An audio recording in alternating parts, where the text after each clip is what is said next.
এই উম্মতের জন্য তো সুবাদে আমি এক হাদিস আপনাদেরকে দেখাইতেছি, রসুল কি পাইলাম আর কি করতেছি। ওই রসুলের কারণে এই উম্মত জাহান্নামে যাবে, কিন্তু হাতকড়ি থাকবে না। এই উম্মত জাহান্নামে যাবে, পায়ে বেড়ি থাকবে না। এই উম্মত জাহান্নামে যাবে, গলায় শিকল থাকবে না। এই উম্মত জাহান্নামে যাবে, চেহারা কালো হবে না। অথচ জাহান্নামীদের চেহারা কালো হবে, এই উম্মতের চেহারা কালো হবে না। একজনের চেহারাও কালো হবে না।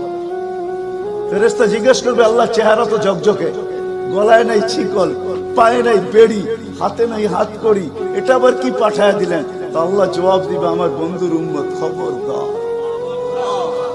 তো ফেরেশতা মালিক জিজ্ঞেস করবে, দারোগা হাতকড়ি নেই কেন? বলছে, যেই হাত উঁচুতে ব্যবহার হয় ওটা হাতের হাতকড়ি লাগে না। যেই পাও মসজিদের দিকে চলে ওই পায়ে বেড়ি লাগে না। যেই কপাল আমার কুদরতি পায়ে জীবনে একবারও আমাকে পাওয়ার জন্য ঠেকায়া দিছে, সেজদা করছে, ওই চেহারা কোনোদিন কালো হয় না, গলায় কোনোদিন চিকন লাগে না। 3 জায়গায় আগুন লাগাবে না, খবরদার। চেহারায়, হাতে, পায়ে, বাকি শরীরে লাগায় দাও।